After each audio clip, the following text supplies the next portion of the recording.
Sin embargo, a pesar de las promesas oraculares de Yahvé a los profetas Zacarías y Ageo, ni con Zorobabel ni con sus sucesores llegó ningún reino de Dios, y eso enfrió bastante la competente nacionalista radical típica de la religión hebrea, aunque quizá como una muestra del futuro celestial que cabía esperar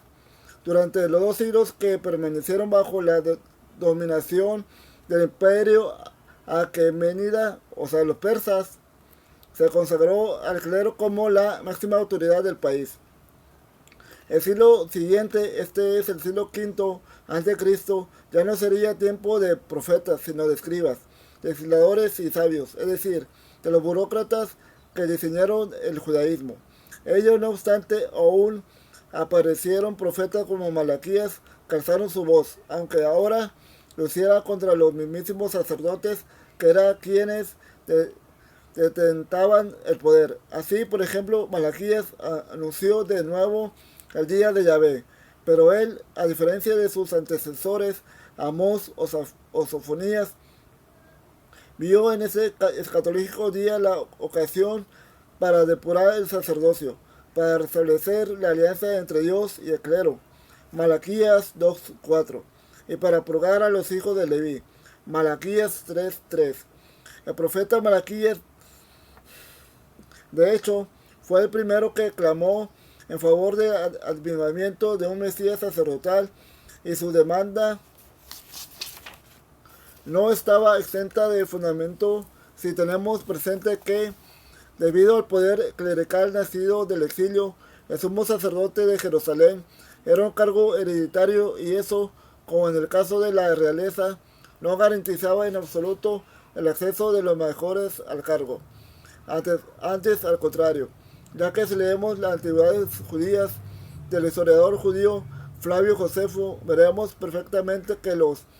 altos sacerdotes de esa época sobresalían más por su ignorancia y maldad que por sus virtudes, razón por la cual dentro de la religión hebrea empezaron a adquirir una importancia capital los escribas y los doctores de la ley.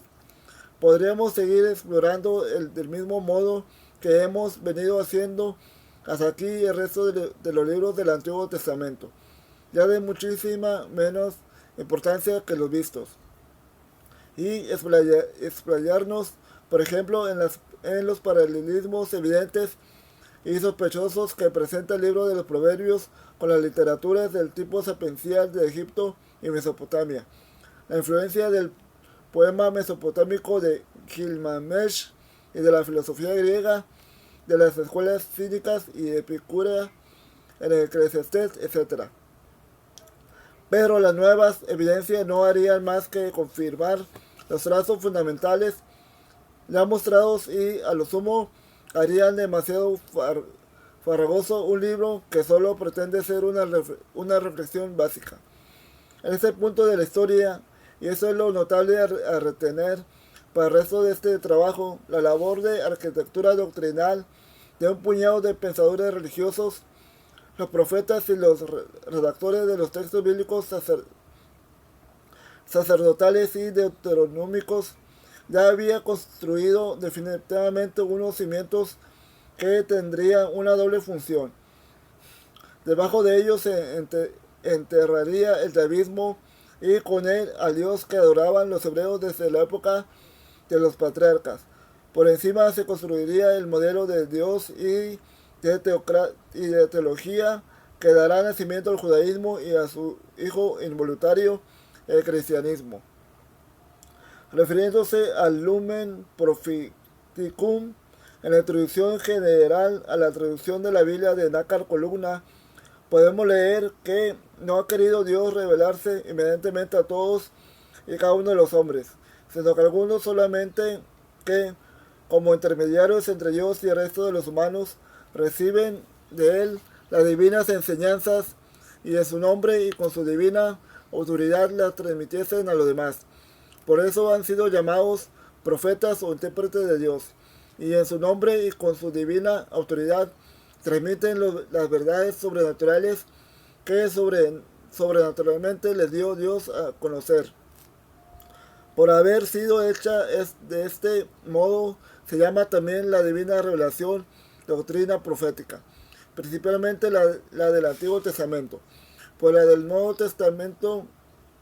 nos ha sido hecha directa e inmediatamente por el mismo verbo de Dios encarnado.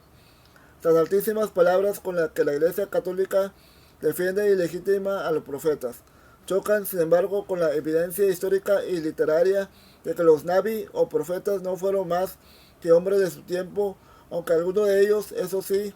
dotados de un valor e inteligencia indiscutibles, así como de un fundamentalismo religioso que quizás hoy sería tachado de fanatismo peligroso, ya que así califica la Iglesia a muchos que sostienen lo mismo que los profetas defendieron en su día. Fueron hombres preocupados por la sociedad que les tocó vivir y por ello intentaron mejorarla aportando sus propias ideas, bajo el patrocinio de aquellos que sabían tenían fuerza entre su gente, en nombre de Yahvé. Pero resulta obvio que Dios no estuvo más cerca de los profetas de lo que lo está de la humanidad actual, sin que ello les reste mérito intelectual ninguno a los naví. Al final y al cabo, Albert Einstein publicó su fundamental teoría general de la relatividad cuando no era más que un simple funcionario civil de 26 años y agnóstico.